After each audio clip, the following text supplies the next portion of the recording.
Ladies and gentlemen, my name is Ronan Keane. I'm the Chair of Engineers Ireland Cork Region, and I'd like to welcome you to this evening's lecture, which is remote working before and after the start of the pandemic.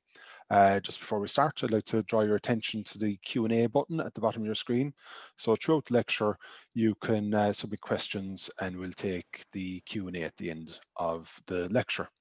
So, our speaker this evening is Aly Gleeson, who's a Technical Director at PMCE Ltd and is also a committee member of Engineers Ireland Cork Region. Aly's delivered engineering design, road safety assessment and project management in Ireland, UK, Middle East and New Zealand, and works predominantly in the transport sector. However, for the purposes of this evening, Aly had undertaken research as part of his MBA into the cultural attitudes and barriers associated with the adoption of teleworking in Ireland, and has been working remotely on a full-time basis for the last 18 months. And he's used this to prepare a discussion on remote working before and after the start of the pandemic. So without further ado, I'll hand you over to Aly. Excellent. Thanks very much, Ronan, and thanks for having me on tonight. Firstly, I'd like to welcome everybody to my living room. This is the first time I've ever given a presentation in my sitting room, which is a bit odd, but here we go. Probably the most important thing to start off with is that I'm a civil engineer. I'm not a sociologist. I'm not a health and safety specialist or a HR specialist or a tax accountant specialist. My interest really has been, as Ronan alluded to earlier, I've done some research on remote working back in 2018, primarily because I was doing about 20 days worth of commuting a year. That's 480 hours a day, probably much like most of you guys here. And I was driven to understand if there was a different way of doing it. I'm happy to say that I have been remote working for just over a year, actually, about 12, 14 months. So I've got experience, I guess, before the pandemic and after the pandemic. So I think there's an opportunity for me just to kind of go through some of the elements that I researched in 2018 and maybe share some of that experience with you. So what to expect in the next 30 to 40 minutes? Well, I'm going to provide a little bit of background. So a little quick introduction to remote working. I'm sure it'll be quite familiar to most of you, but we'll just go over some of the basics just in case it's new to other people. I'll also just give you a very brief history as to my role, or at least my involvement with remote working. I'm going to touch upon culture and leadership, two elements that I believe are the biggest barrier, but also the biggest enabler to the prevalence of remote working in the country. I'll delve into my research a little bit. We'll also talk about the pandemic, just in case you're not fed up of doing it. I have 20 slides of how to wash your hands, so enjoy that. What I want to do at the end is to take a moment to talk about the human moment. I won't go into detail now, I'll leave it to the end, but it's something that I want to leave you with today, and something that I think is important and we need to be wary of it. So let's jump in. Before we do, I was hoping Maureen could just trigger the button on a quick poll. What I want to do is I want to understand the composition of who's watching tonight. So if you can each select one of the items that best describes you. I was a remote worker before the pandemic. I started remote working after the pandemic. My job is not suitable to remote working. I want remote work, but my organization doesn't support it. Or finally, I prefer to work in an office. So if each of you can select that now, and hopefully we'll all get a live feed of the results in the next few seconds as they pop up.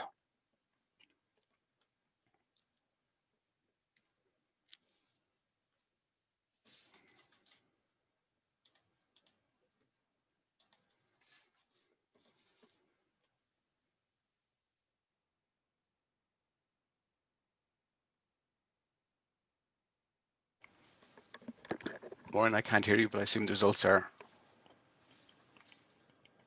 excellent. Okay, so let's have a very quick rundown. So I'll look at that. 41% of people started after pandemic. That's a huge number of people who have just been introduced to remote working in, I imagine, a very reactive way, not very proactive.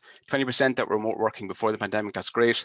20% at the very end who would prefer to stay and work in their own office. That's very important as well. I always think remote working should be given as an opportunity, not something that should be cast down from a hill that says you must do it. 6% where my organization doesn't support it. So certainly some work to do there still. and my job is not suitable. Yeah, 12%, there's obviously a lot of people who are either doctors, nurses, construction workers. It's not for everybody. But I'm hoping that there's something that people can find in this presentation based on that composition. So thank you, Maureen. And I'll jump on to the next slide, hopefully.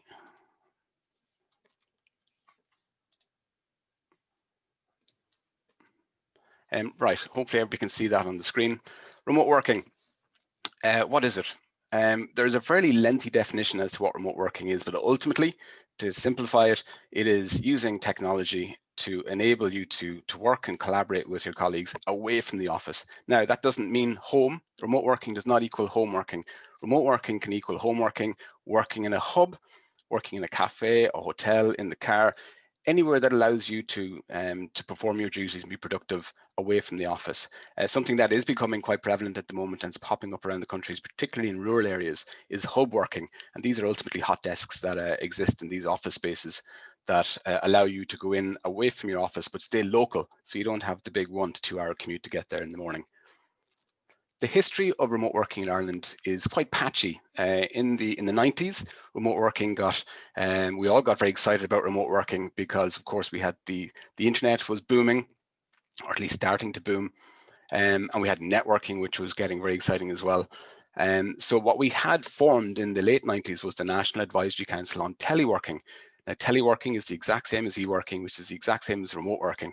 Maybe it's just a branding issue, I don't know, but it's gone through a number of different name evolutions since the 90s. The next year, that forum was changed to the eWork Action Forum.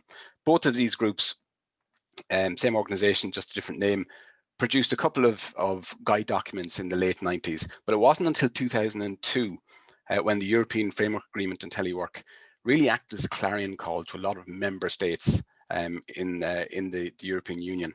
And it was really that moment that kind of gripped the attention of government and ICTU and IBEC, and a code of practice was produced in 2004. However, it was never signed and it was never officially published. It sat on a shelf collecting dust. And of course, unfortunately, as we all know, in 2008, our priorities changed, our focus changed. And in doing so, sadly, remote working became less of a priority and it lay dormant to some degree. Of course, it was still growing in a very slow way in the private sector, but ultimately across other regions, it was fairly dormant. Recent growth in the private sector, and of course, our new local friend, the global pandemic, has essentially renewed interest. That has been growing for a few years before the pandemic, but definitely I think we're finding that it's really caught on in the last few months. So what's all the fuss about? These benefits are essentially the benefits that were output from my research, but I think a lot of them make common sense, but a couple of ones that probably you wouldn't have thought about automatically. For example, mental health. So the additional time to spend with your friends and family offers not only yourself but your family greater time and hopefully works toward and supports mental health.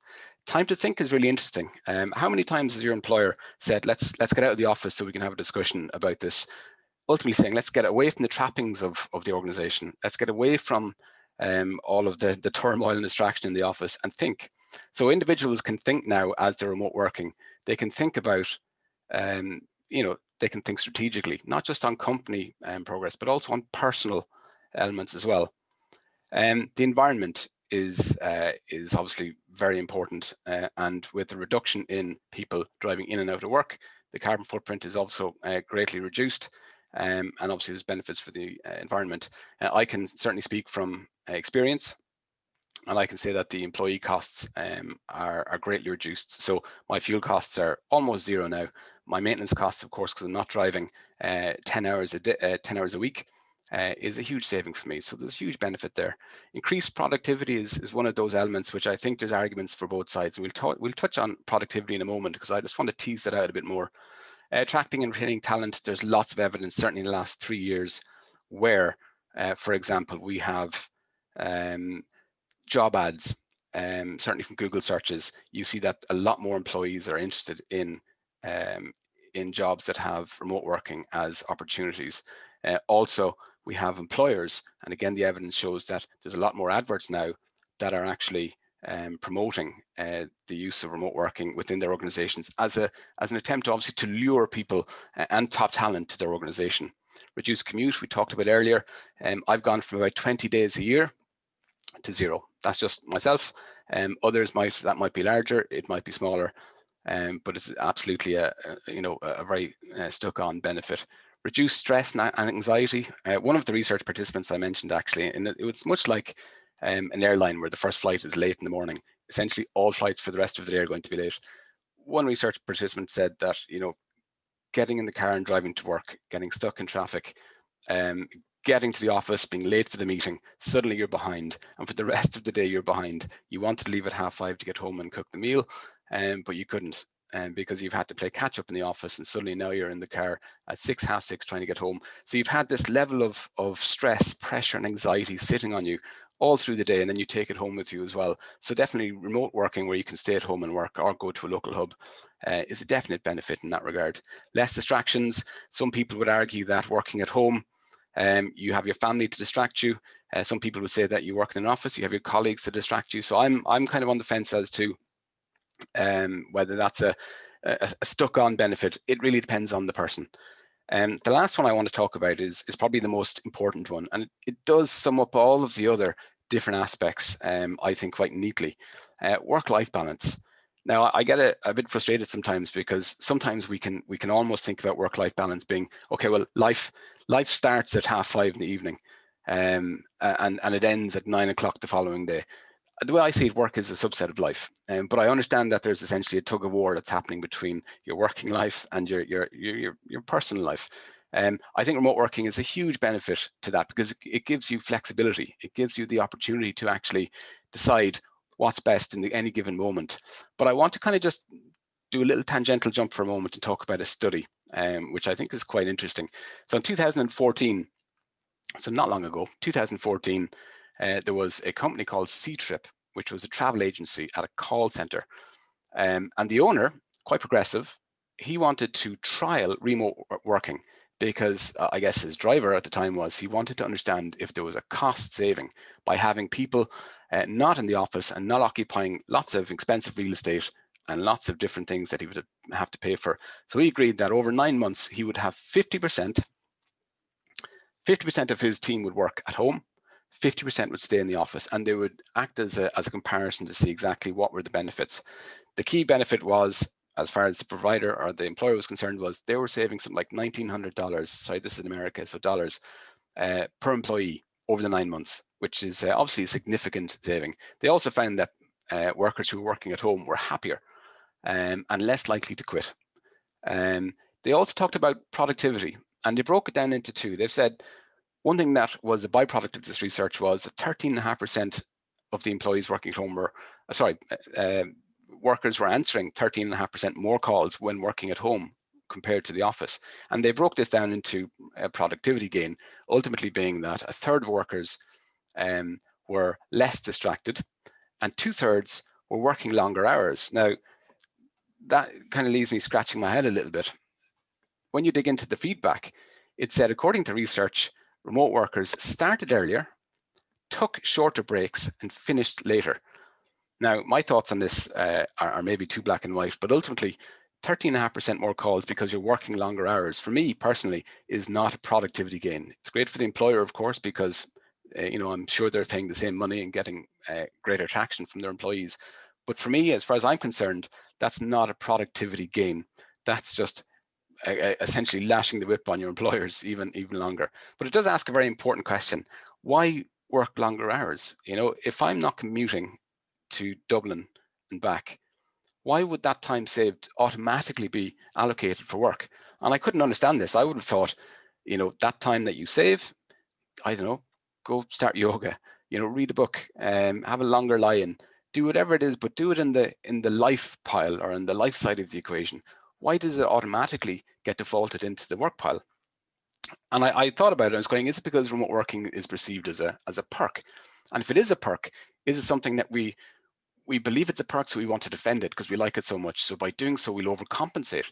So we'll do more hours to make sure that our boss can't tell us, are you doing the work that you should do? is it that commute time is considered to be a component of work? So if you save on commute time, well then by default, and obviously that sits in the work time pile.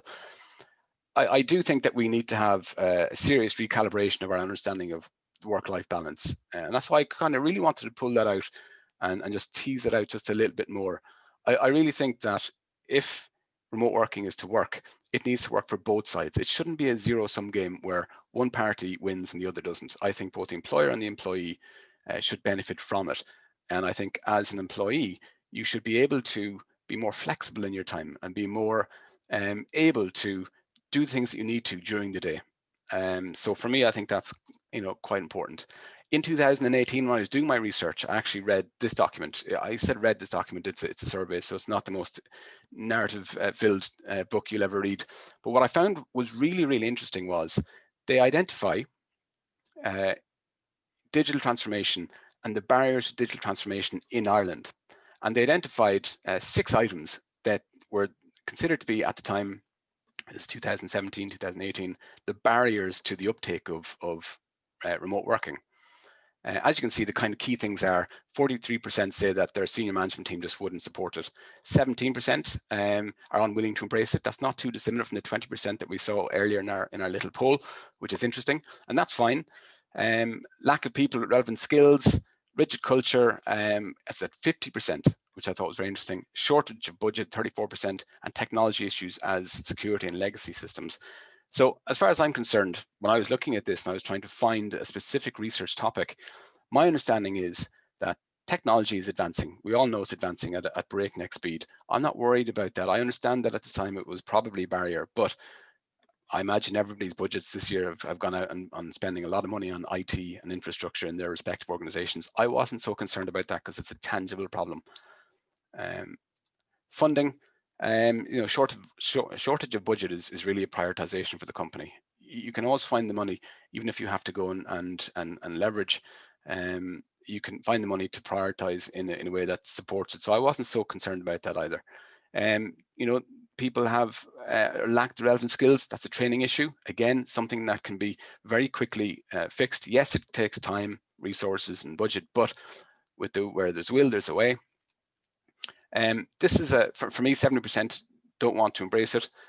Absolutely fine. I think it's important that remote working is a choice. It's not something that is cast down upon you. So for me, less interested in that. But in terms of leadership and culture, the research didn't really drill down into what that meant. And for me, that was of interest, because if we're trying to talk about the key barriers to people being able to remote work, and we can't truly and properly understand and define culture and leadership, I felt that there was an opportunity there maybe to do some research and to better maybe get a handle on that. Because if we know what the problem is, well, then hopefully we can actually address it meaningfully. And so the next couple of slides, I just want to really touch upon culture and leadership very, very quickly, just to kind of give you some context, give you a quick snapshot of what my understanding is, and maybe that will be of some use to you as we go through the research data. So culture is an abstraction. It's something that is invisible, but it has impact. A lot of romantic academics have spent decades trying to understand it and come up with their own fancy pants way of explaining what culture is. It is something that I think if you've worked in different organizations, you'll see very clearly. You'll see even in different teams within the same organization, you'll see the impact that maybe a leader who brings a different type of culture to organization might have. Some of the explanations that have been provided by academics, culture cannot be measured on a scale. It's a lived experience. I'd agree with that. My favorite one here is someone with authority can demand compliance, but they can't dictate optimism, trust, conviction, or creativity. I think it's all very true, and it kind of sums up the problem. You can't just say to your lieutenant in the morning, I want a better culture. It doesn't happen like that. You can say, I want training to support people's skills. Fine, you can do that. But culture is a much harder thing, because it takes both leaders but also the employees to actually all drive in the same direction. So I think it's really interesting. And Shine offers a very kind of a stark warning that if organizations do not understand these cultural forces, employees and employers are likely to become a victim to them. So all very dour, but I think there's certain truth to it. Leadership, again, the academic literature is replete with examples of our studies, I should say, of leadership. So as far as I'm aware, at a macro level, we have transactional leadership and transformational leadership. Transactional leadership, which is essentially considered to be quite a traditional style. It's routine in how it goes about. It might be more akin to management, if you like. Here are the rules, follow the rules. If you've ever heard the term single loop learning, we don't question the rules, we just follow the rules. If it ain't broken, don't fix it. So normally somebody who's a transactional leader is quite a safe pair of hands, and they do things by the book. Transformational leadership, on the other hand, is quite disruptive, quite explosive. It's considered to be quite progressive, and agile in its approach, flexible. And as is noted here, it transcends exchange. If we look at maybe Donald Trump, for example, he seems to be quite an exchange-driven leader. I'll give you something, but I want something in return. Transformational leadership is more about the greater good. It's more about the bigger picture. And you're willing to actually rip up the foundations of whatever organization you're in to achieve those goals. So double loop learning, just to offer a comparison to single loop learning, you're not just interested in the rules, you're asking, why are the rules here? What's the point of the rules? Ultimately, it's a challenge everything all the time type of leadership style. If you want to break that down a little bit more, you can get into very different types of leadership styles. So coercive, authoritative, democratic, affiliative, coaching. I see leadership as a continuum. And I think the best leaders are those who can actually put on a particular mask or a hat whenever they need to. So for example, after the pandemic hit, yes, it's a crisis, and maybe the best style you need at that time is somebody who is, here's what we're going to do, and then I'm going to sell that to my team. This is what they're going to do, because there's not much time to design and manage by committee. And maybe once the swelling has gone down after April, once the lockdown had been relaxed in Ireland, certainly, there may be an opportunity for that same leader to now adopt a different approach. So I guess what I'm trying to tease out here is that good leadership doesn't live in a fixed leadership style. They can span between different leadership styles. And I see that quality as being quite important in the terms of rolling out remote working, because it's something new, it's something dynamic, and it's going to require a huge amount of change. It's going to be disruptive, but it has huge long-term gains. So I just really wanted to tease out culture and leadership before I kind of move into the research, because there are touch points. In terms of the research, I sat down with a number of people, countless hours, and what I got from that was a number of barriers based on their experience. These experiences also align quite neatly with the literature. So they kind of support each other in that sense. Trust, as you can imagine, in remote working was item number one.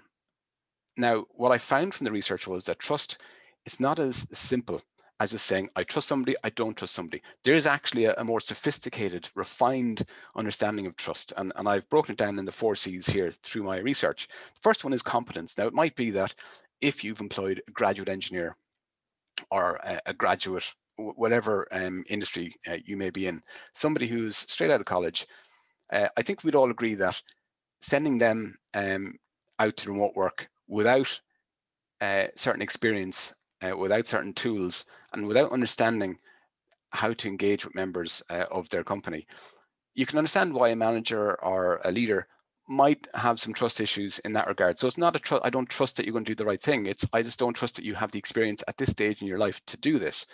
So a lot of the research participants were identifying that yes, there is a trust issue there, but it's seen as a less negative trust, if that makes any sense, and it's more about them having the right level of experience. Culture, a lot of big multinational corporations were saying that our company has a cultural policy, and it's important that new recruits are immersed in this culture for a number of months before we let them loose into the world. I'm not certain I would agree with that entirely. I think if somebody is of certain experience, well, then that really shouldn't matter. But again, this is being teased out in the research. Probably the more obvious one when we think of trust is cheating. Of course, it's the sales industry where we found lots of examples of individuals that were trying to manipulate sales figures so they could gain a greater commission. Now, obviously, when somebody does that and they're found to do it or they're known to do it, well, then the chances of them being trusted to work remotely drop dramatically. So there's a real kind of interesting relationship. Now, you would question if somebody's cheating in the sales figures, why would they be employed in the first place? That's a whole new area. Maybe it's so prevalent in the industry that it's an accepted norm. Maybe I'm being unfair. The last one is control, and it's command and control structure that is quite relevant to micromanagers, leaders who want to be in control of everything. And the idea that their team is dispersed around the city or the county or the country makes them very nervous because they lose that control. So there's lots of examples of recipients, or sorry, research candidates that had experiences of their managers constantly checking in and essentially not trusting them to go and deliver the work that they needed to deliver, which is quite interesting. Again, I'm just going to tease out control culture. It kind of broke down into two elements that I found. One, which was direct control, so the very bossy kind of leadership. You know, you'll do this because I say you're going to do this. There was an example where somebody had been remote working, believe it or not, for 5 years, and then a new director came into town and basically said, that's the end of remote working. It kind of indicates how capricious leadership can be, doesn't it? But it's something that obviously the leader didn't care a jot for the person who'd been working 5 years and had based their whole work-life balance up on it, including schools, meals, personal appointments, all thrown out the window because somebody has come in with a very direct, old, traditional leadership style. Perceived control was really, really interesting, I find, because it's a level of control that is more fictitious.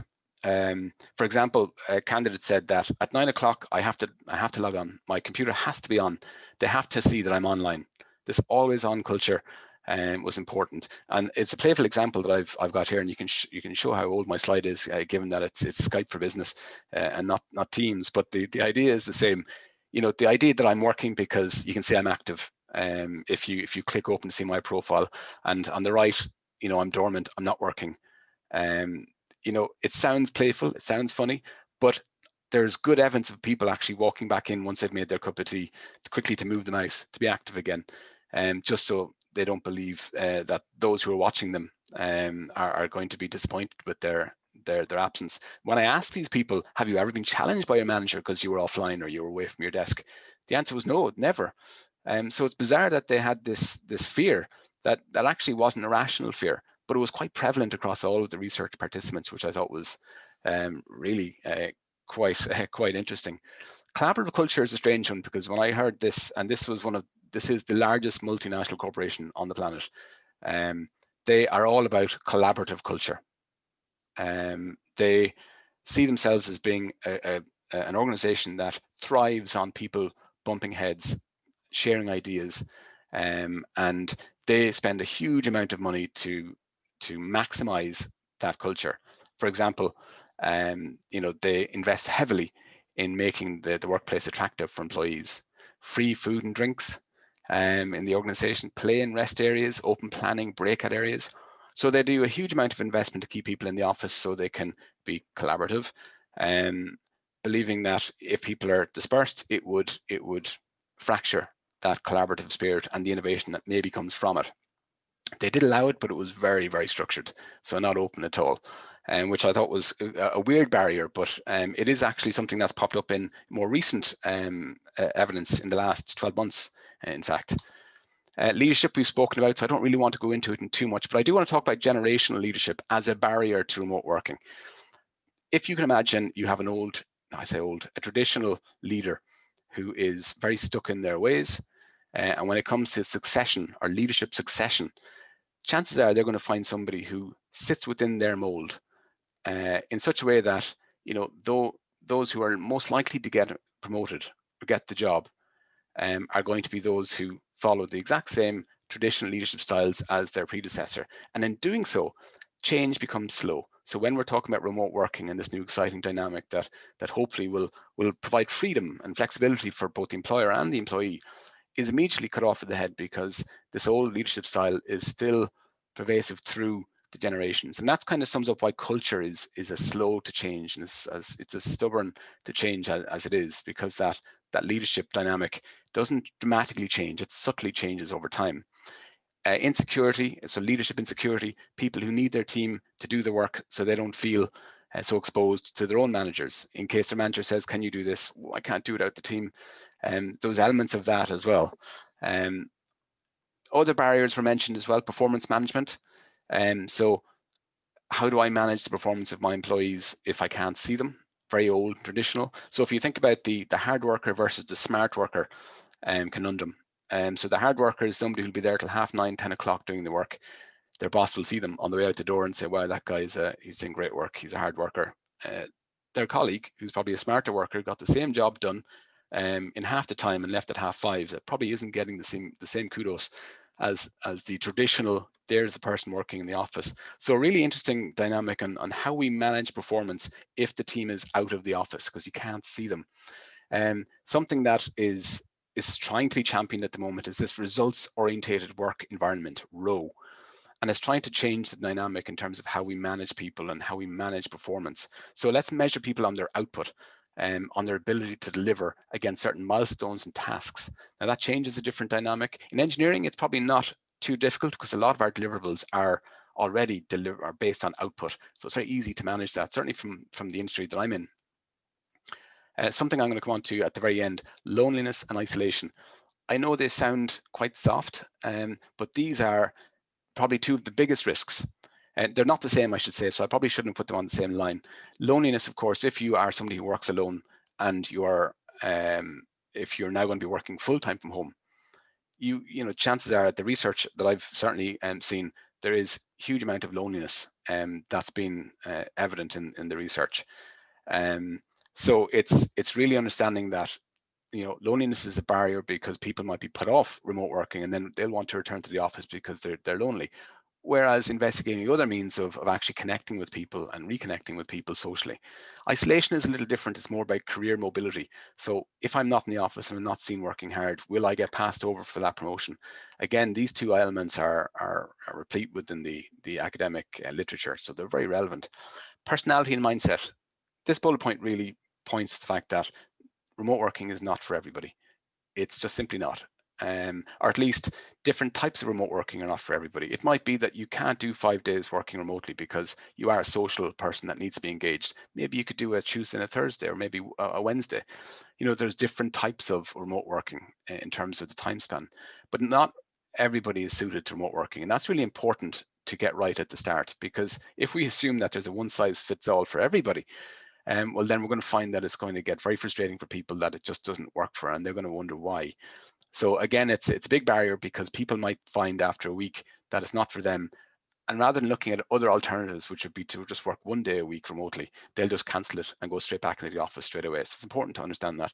Unsustainable work environment is very straightforward. If you don't have the right office setup, well, then it's going to be very difficult for you to understand you know, how you can get the right monitors. And hopefully a lot of companies can support with technology and with you know, desks and whatnot. But if your house isn't big enough to do it, or if you share a room like I do with 2 crazy kids and a TV, it can be very difficult indeed. A big ticket item that I found, and one of the conclusions of my research, was that there is no national framework. There is no guidance document. 2004 with that code of practice was really the last government document of any real authority, and that's laid to waste over the last 16 years. And there have been new documents, but really that was the last time that's happened. If you can imagine the transactional leaders who like to have structure and like to have rules to work against, if they had a national framework and a guidance document, they may be far more willing to actually engage with remote working. But because it's at the moment seen as a slightly off-piste activity or working dynamic, it may, I guess, sit more within the transformational leaders than in the traditional leaders. So I see national framework and guidance documents being quite important to engaging all leadership styles and giving them enough evidence to and support to actually go ahead and embrace remote working. These, I'm not going to go over each of these. These are essentially the barriers that I've identified in my research. And this is in 2018, so 2 years ago. A lot of them are quite relevant now. As I found in reading this document, which was released just before the pandemic, I guess really took hold in Ireland in February, March of this year. This was released in 2019, and it really echoes a lot of the research findings that I found in my own research. It also champions homeworking and hubs, and it does flag what I kind of flagged as well, is that there's very little data that's out there at the moment. And we know that if we can get enough data, we can start convincing people that actually it's a very useful tool, and it's something that people should embrace. And without that data, it's very hard to convince people. Again, they highlight the absence of a national policy document. Now, given that this is a government document, the signs are good that maybe they are moving toward a policy document that can be used by the broader network, both private and public, because the evidence does show that the public sector is lagging behind the private sector in terms of its rollout of remote working. Training is really important because it acknowledges that not only are we focused, or should we be focused, on the employee, but we should also be looking at the employer. So the manager, who now has a very different work dynamic, he or she's got to manage a group of people that are dispersed around the country, or around the county or the city. That requires a different management style. It requires a new skill. So I think it's important that we acknowledge that a whole bunch of training has to happen, not just for the employee, but also for the employer. So I think this document is kind of singing all the right things, which is really encouraging. Again, a mindset and culture which enables change, a vital tool for business in introducing remote working policies. Of course, trust seen as both an enabler and a barrier to remote working. I do have a link for this document at the end of the presentation, so if you do want to go and have a look at it, I actually found it very interesting and quite refreshing as well. Right, the pandemic. I was only joking. I don't have any slides in washing hands, so you're okay for the next few minutes. But obviously, this has had a huge impact on how we've all endured the last 10 months. I know it's been pretty tough, but how has remote working fared in that space? And we know from our own little poll here today that obviously a lot of people are now remote working that haven't done before the pandemic. So that's a plus, but it also shows the reactive nature of what's happening. So, you're remote working at the moment because you have to, with very little guidance. Now, I'm sure employers have actually stepped up and they've been very, very good in that sense, but still having a central policy document, so we're all singing from the same hymn sheet, is not currently here. There's lots of separate guidance from different organizations, but if we look at this, for example, so a public consultation that was done in April, so this is just after lockdown this year. This was done by the Central Statistics Office. 47% of the population have basically said, I've had my employment impacted by the pandemic. What I really want to kind of focus on here is 24% of the population are feeling lonely. Now, that's not associated entirely with remote working. Of course, people are having to be isolated, but it's important nonetheless because it's a feature that keeps popping up again and again. 34% have started remote working from home. I think that's a huge percentage. Huge because it's been done very, very quickly and without much ramp up to do it. So everybody's learning. Employees and employers are all learning as they go. 11% of respondents who had their employment impacted by COVID-19 were unable to work remotely as their organization was unable to support this approach. For me, that's 11% of missed opportunities, and it's a real shame. It's not because their work was unsuitable for remote working, it's that their employer wasn't able to actually support it, whether it be through financial support, technology support. So it's a real missed opportunity, I find. 20% of respondents who had their employment impacted by COVID-19, their work wasn't suitable. And as I said at the start, not everybody's going to have the opportunity to do it because it's just not going to be suitable to their organization. One thing that was interesting is that the age group that most enjoyed remote working, 35 to 44. So it's that age gap that has experience, and it probably has the space in the office. It probably has the willingness of the employer to support, those kind of improvements. So that's not a big surprise to me. 20% of that age group found family a distraction. I would definitely put myself in that 20%. I think having family around, certainly when lockdown included closing schools, was a huge distraction. And my boss is probably listening to this presentation. So when I say huge distraction, I mean, I got past it. But it's quite interesting. 12% have increased their number of hours remote working from home. There we are again. And that goes back to my study back in 2014 that I mentioned earlier. Why are we compelled to work extra hours from home? I don't get it. I do probably think that there's an element of discipline that's required when you're remote working from home. It's very hard to define the lines between what is work and what is home. It's interesting to see that percentage isn't below negative 12%. So my hours have gone down since remote working from home. I think everybody's overcompensating because they feel that maybe remote working is a perk. And I'd like that kind of attitude to change. I think I certainly do the same amount of work at home than I would in the office.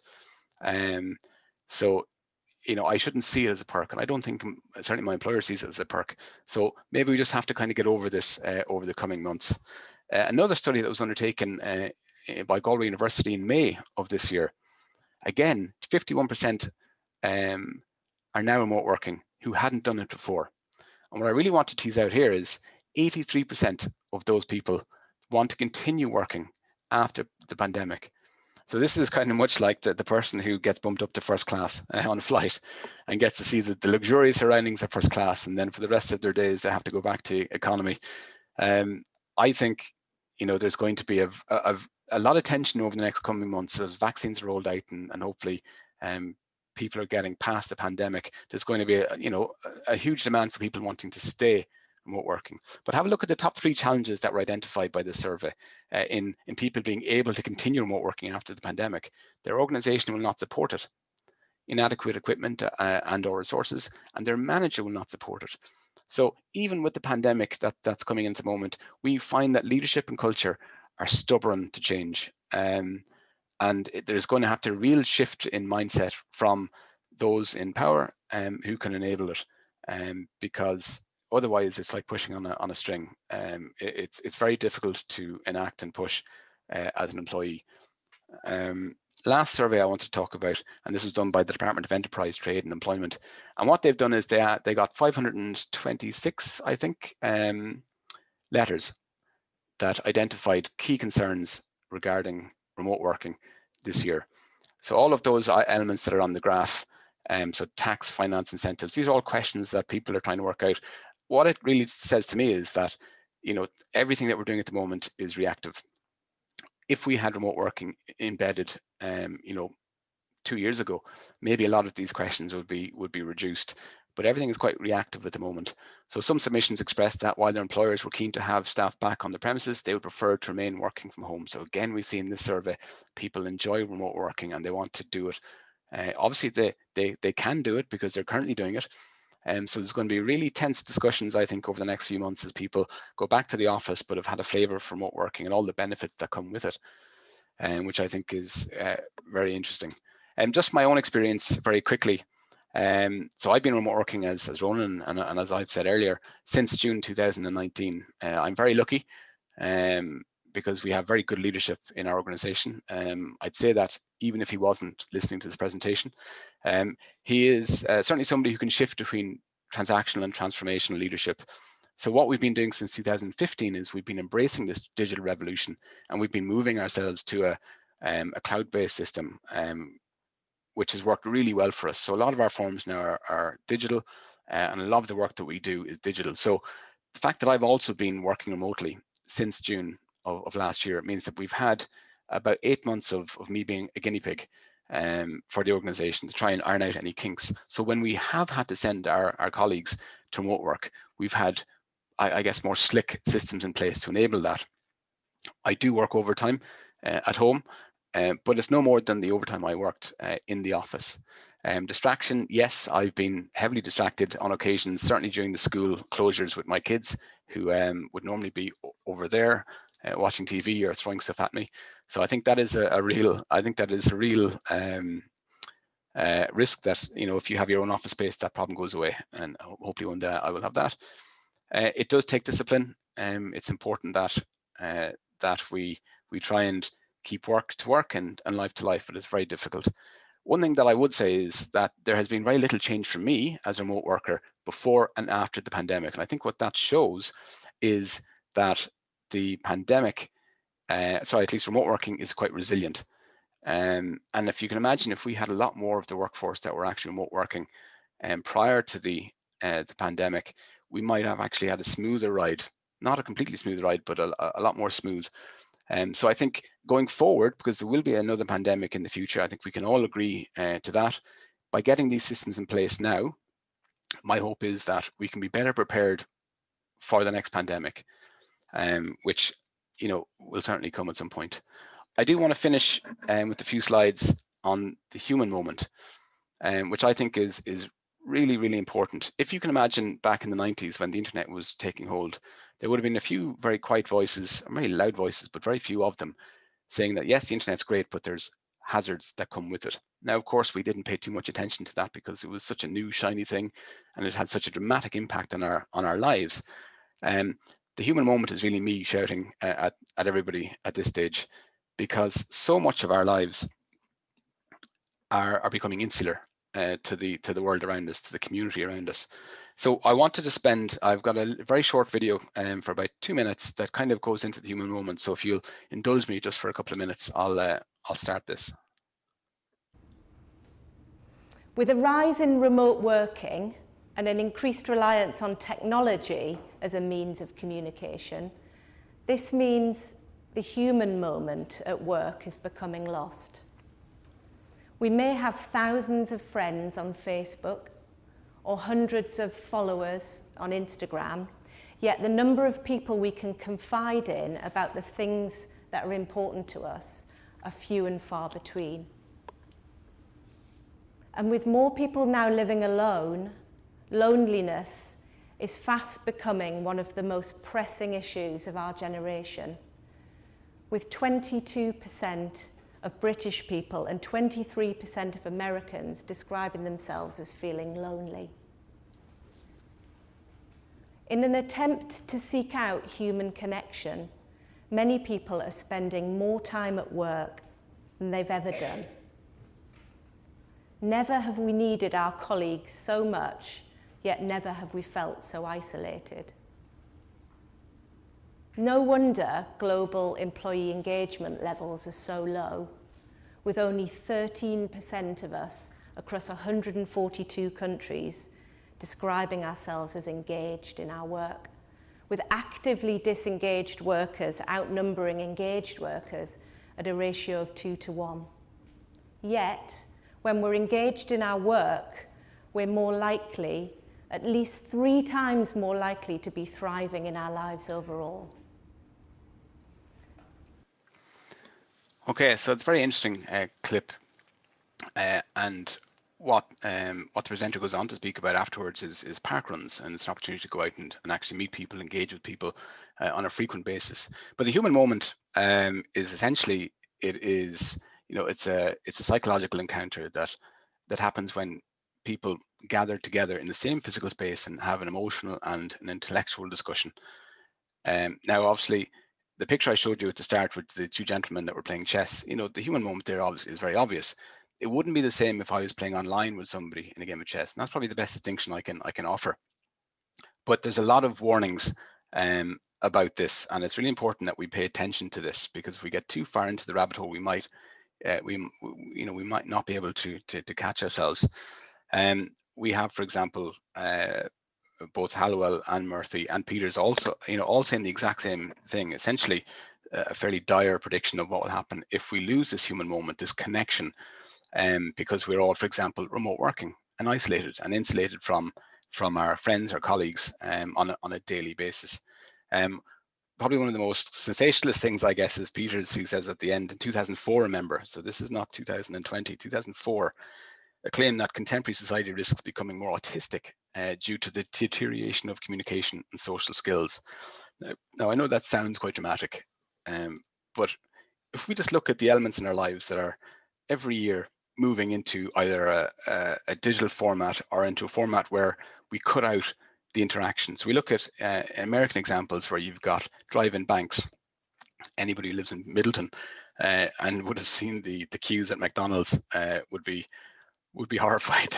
But again, it's the idea that we're cutting out this interaction between people. Online banking, I don't have to go to the bank anymore, which is absolutely convenient for me, and it's great. We have Tesco's and we have Deliveroo delivering food. Again, you don't have to go out and meet people or to socialize in even getting your shopping. Amazon is probably going to, in the future, cut out the postman because we're going to have packages delivered via air and dropped into our garden. We have Krispy Kreme, which in Dublin, if you remember last year, was it 2 years ago, created huge excitement and scare when there was midnight queues for donuts. Again, people unwilling to go into the actual shop but wanted the queue to avoid communication, who knows. drive-through coffee machines. So for me, I see that the human moment is absolutely imperative to us not becoming this insulated and socially awkward society. And it's really important for me that we all keep that in mind as we embrace remote working, as we should do, because remote working, I think, is going to be an absolutely huge gift to each of us that can do it. But we must remember that we must continue to engage with our friends, our families, our colleagues, face to face. Over Zoom, over Teams is not the same. So it's important to make sure that we offer a balanced approach. I also want to kind of identify these two graphs here, one identifying the benefits, the other identifying some of the risks associated with remote working. That's not to turn people off remote working. It's just to make sure that we all go into remote working and what it's going to entail for us in the future with our eyes open. If we're aware of the risks, we can avoid the risks. So it's very important, I think, that we try and look at both sides of the coin, as it were. With that said, I'd like to thank you and hope that you all stay safe in the future. I have provided some links at the bottom of this page, and the slides will no doubt be presented or put up on Engineers Ireland in the future. And those links provide good access to different forms of information that you can use to help you out in the short interim before we hopefully get a whole tranche of policy documents in the future. So I'll hand it back over to Ronan. Thank you. That was brilliant, Aly. Thank you very much. It was very insightful. And I think, resonates with all of us because, we're all in the same situation together in terms of the pandemic and, some of us being forced to remote work and while others, as you say, see it as an opportunity. And I suppose your final bit about the human moment kind of resonated with me. I believe that there's definitely a social aspect to going to work.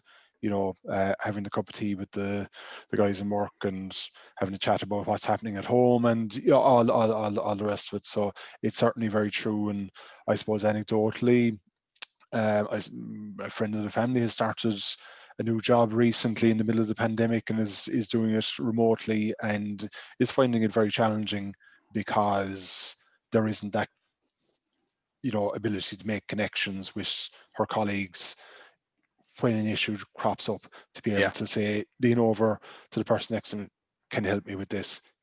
Even though they are being provided with supports in terms of, as you say, Teams and instant messaging and whatnot, but it's a very different thing to the likes of myself, where I was part of an existing team and then did an element of remote working and then now back in the office. So certainly great opportunities, but also very, very challenging. Yep. So look, folks, just to remind you again, down the bottom there is a Q&A button. So if you'd like to ask any questions or even if there are comments, I see in the chat there we've some people thanking you, Aly, for the excellent lecture. So in terms of the Q&A, I suppose the first one is, what about remote working from sunny Spain? Which, I suppose there's possibly a grain of a valid question there. Does it allow people to work internationally? Not necessarily, international employees, but for somebody who, is working locally, but then, can go off on a family holiday, but possibly also be working. Sorry, go on. So no, I was just going to say, is it potentially an issue? Is it potentially, on one hand it is an opportunity, but on the other hand, is it potentially an issue where you end up working all the time? Yeah, I think for me, I think there's no, and I mentioned this actually before the presentation, there is no one size fits all for people who want remote work. If you want to work from sunny Spain and you're quite happy with the 2-week isolation that you probably have to do on the way in the country, go for it. I think it's certainly something that should be looked at on a case-by-case basis. If you can make it work, go for it. I can't see what would stop you. Could everybody do that? Highly unlikely. But I certainly think it's something that people should should be asking the questions and challenging their employers to see if it is something that's possible. And good luck. Yeah. Maybe I can pop over for a meeting if that's possible. Yeah. Actually, a question there from Miho Diamond, which maybe ties into that is, would you agree that remote work is more suitable for introvert type personalities rather than extroverts? Yeah, but there's a weird conflict here. It probably is. I think people who are introverts will probably feel more comfortable working remotely because they won't have the social interactions. I'll give you an example. Actually, one of the research participants that I interviewed, he had to go and work in a hub for a week, and every day he went to the hub and he sat in a different hot desk. He would have to start a whole new relationship with whoever was sitting beside him. But he was an introvert. He hated doing that. He would rather sit in a room with the same people, so he didn't have to go through the same, this is who I am this, and have that social interaction every single day. And he just stopped doing it. He said, I'm not going to work in hubs anymore because I'm socially I'm an introvert, so I'd rather work from home. The danger is that the very people that probably should be engaging with employers in an office setting, whether it be 1, 2, 3, 4, or 5 days a week, are the introverts. I think I think every now and again it's important that we're out of our comfort zone.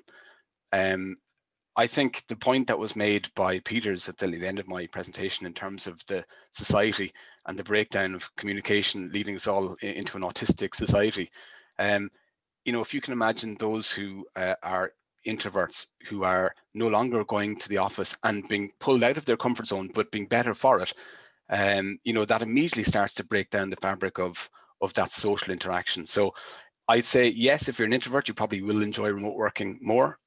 But if you are an introvert, I would say that you probably are the person that needs to go to the office once or twice a week to ensure that you don't completely go inside yourself and become socially awkward to the extent that life just gets harder for you. Fair point. On here, it could be argued that some of the cost savings for the employer and things such as facilities are instead just offloaded onto the employee who has to set up a desk at home and dedicate precious home space to work.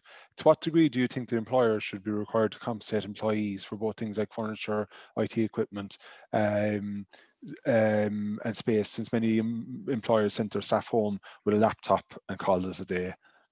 Yeah, I think that's a reflection of the reactive nature of what's happened in the last 10 months. I think 100% employers have a duty of care, because don't forget, just because I'm working at home doesn't mean that the employer isn't responsible for my health and safety. If I'm working, the employer is responsible for my health and safety. So responsible employers would send one of their staff out potentially to check the workspace. I know that my workspace was inspected virtually.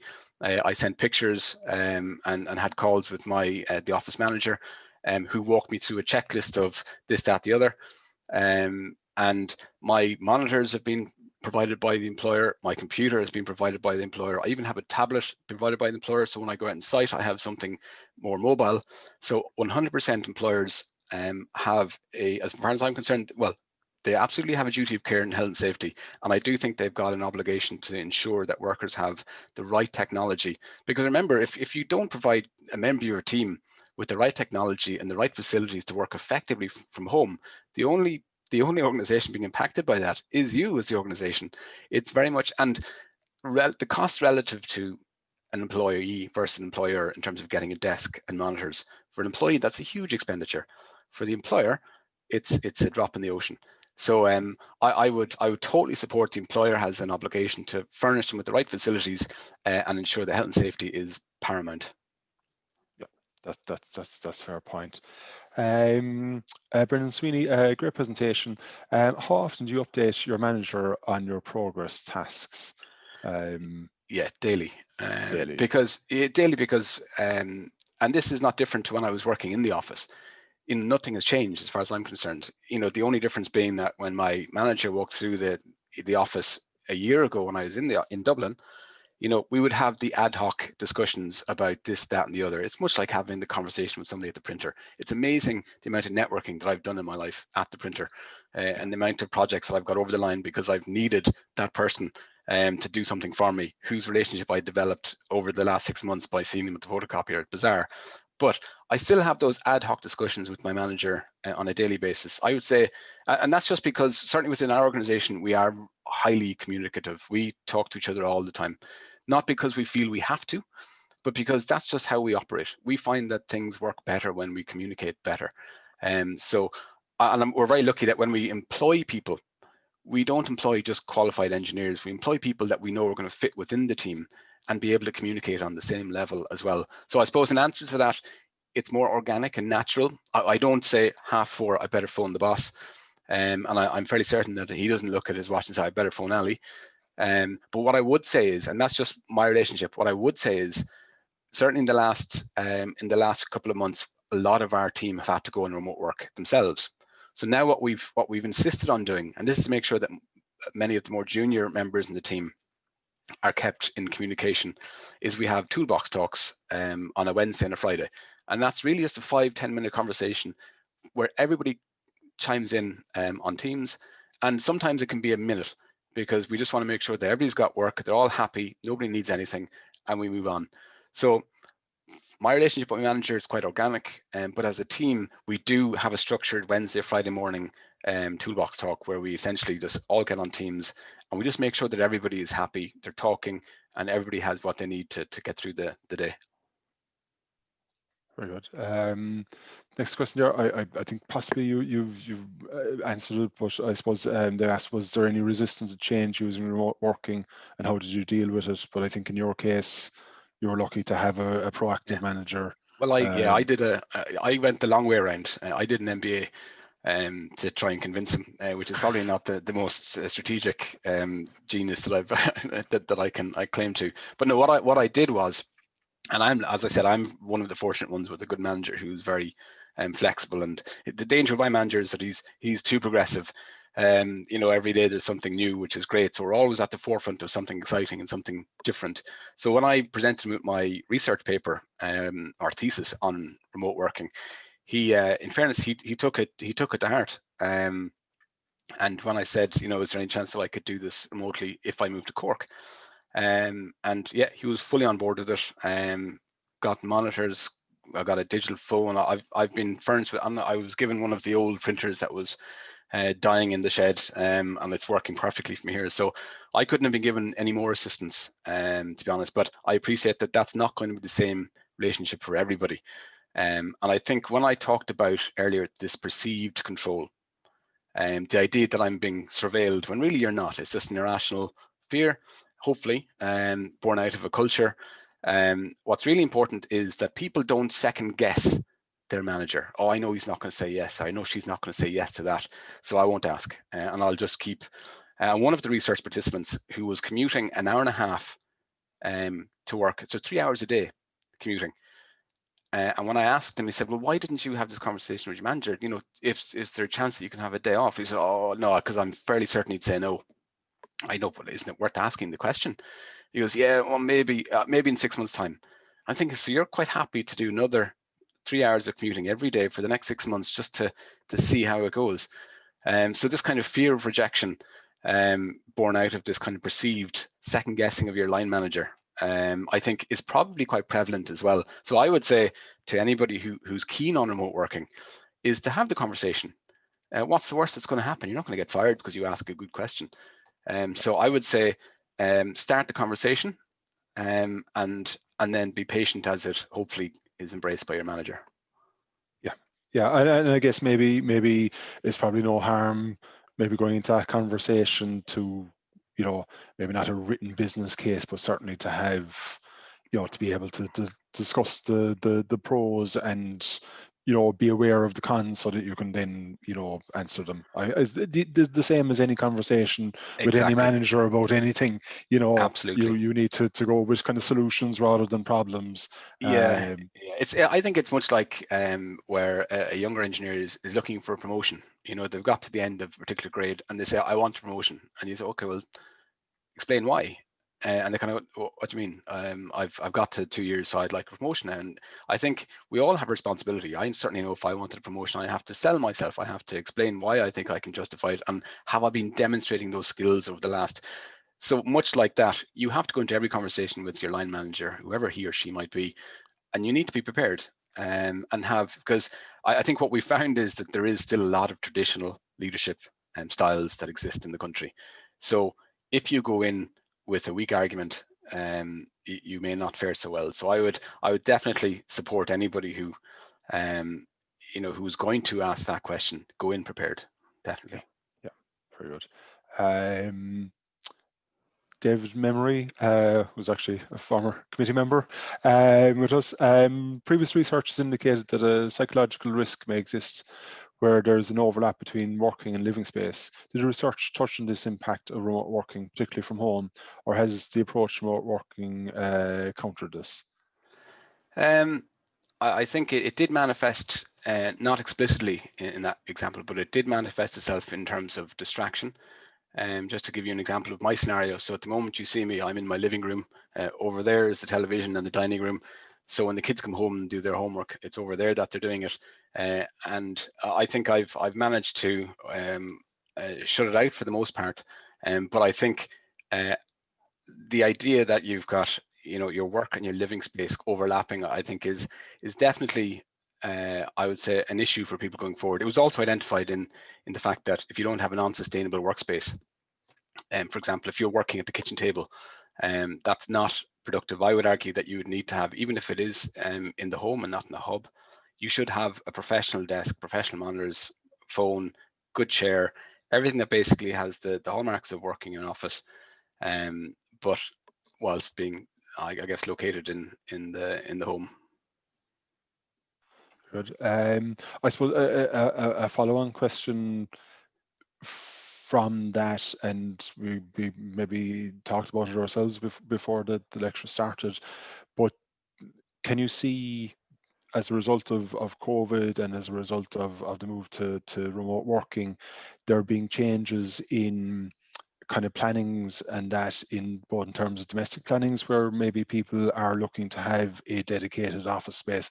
I know a lot of us might have a room that's called an office, but in reality it's the room where all the junk is, but in the future that it is an actual office. And on the flip side of that when companies are looking for planning permission for office spaces, that perhaps planning authorities will be looking for them to consider whether remote working is a possibility for their employees, in the same way that they're now being asked for mobility plans where they have to show that they're giving their employees alternatives to the car, public transport, cycling, etc., that there might be the same drive for remote working, in terms of environmental benefits and health benefits and that. Yeah, I think just to kind of touch on the discussion we were having before we started the presentation, when an organization, whether it be a large business or a supermarket or whoever it might be, bringing a lot of workforce to a particular area, they typically have to prepare a travel plan, a work travel plan, that is submitted to the local authority. The idea being that travel plan is a roadmap to demonstrating how they're going to encourage their workforce to use sustainable transport, such as buses, cycle to work, walk to work, reduce the dependence on cars.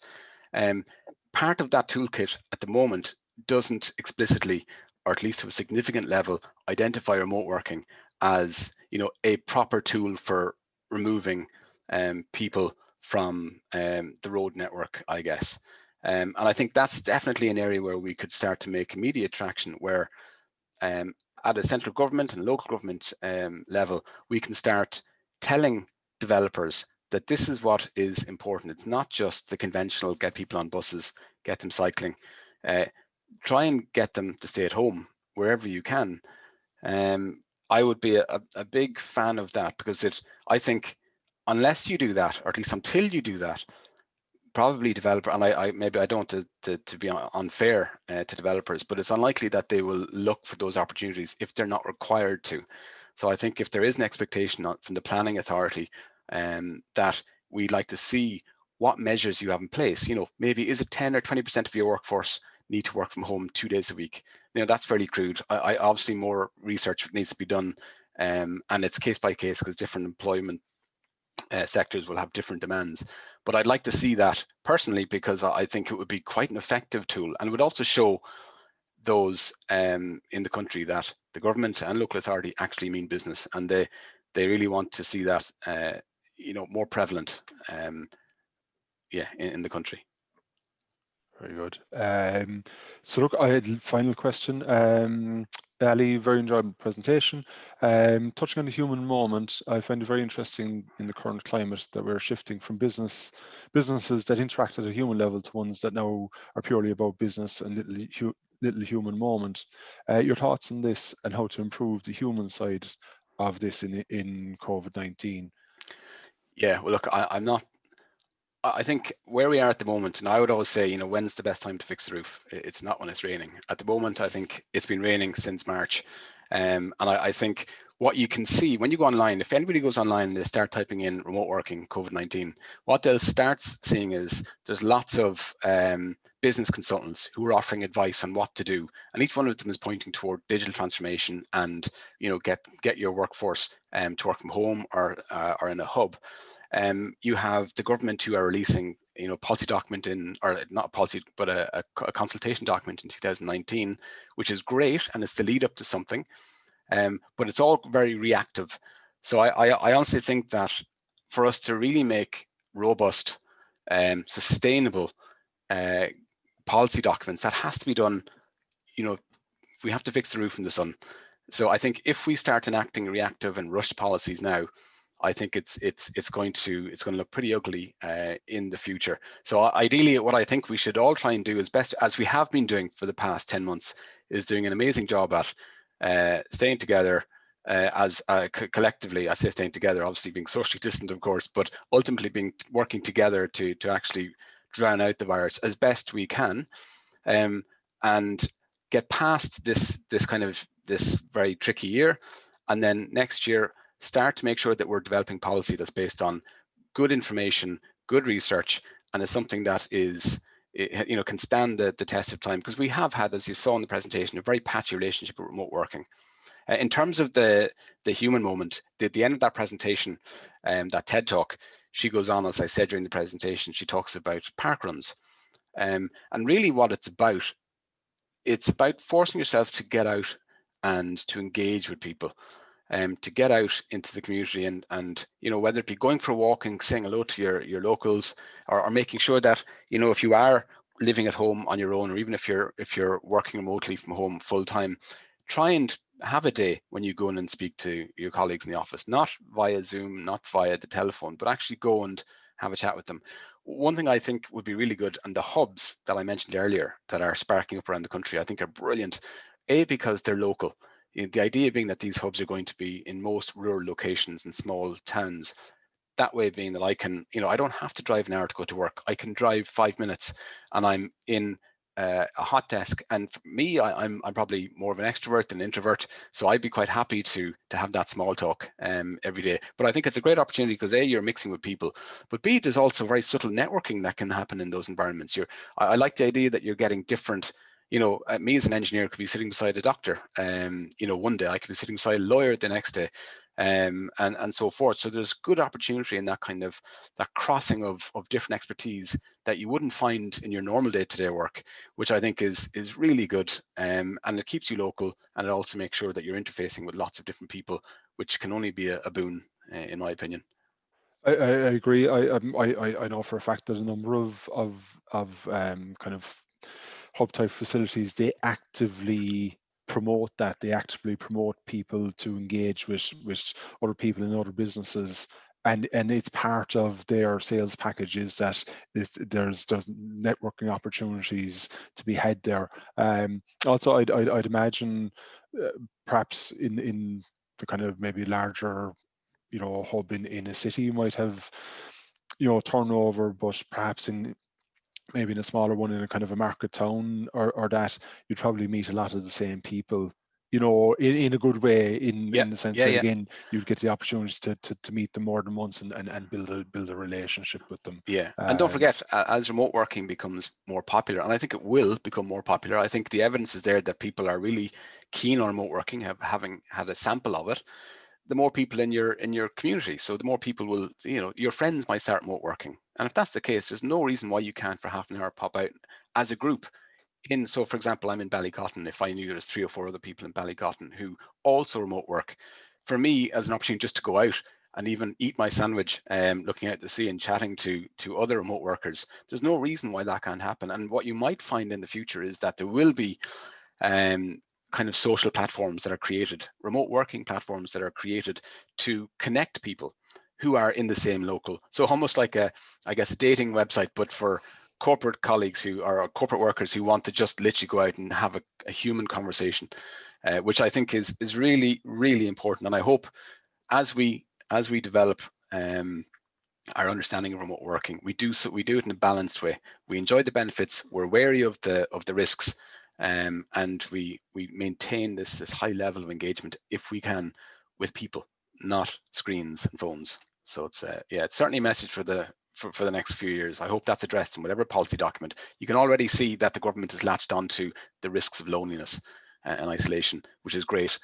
Because it's very obvious, and it could be quite significant. Okay, very good. So look, there was a few other questions, but I think effectively you've probably answered them already. They overlapped with previous questions. So I might draw the evening to a close. Those of you online who are Engineers Ireland members, you can log this as CPD on the website. So I'll draw the evening to a close. I'd like to thank Aly again for a very interesting, excellent lecture, great discussion. I think the fact that the number of people that attended and also the number of questions is a great indication of the level of interest in both topic and your lecture in particular. Thanks, Ron.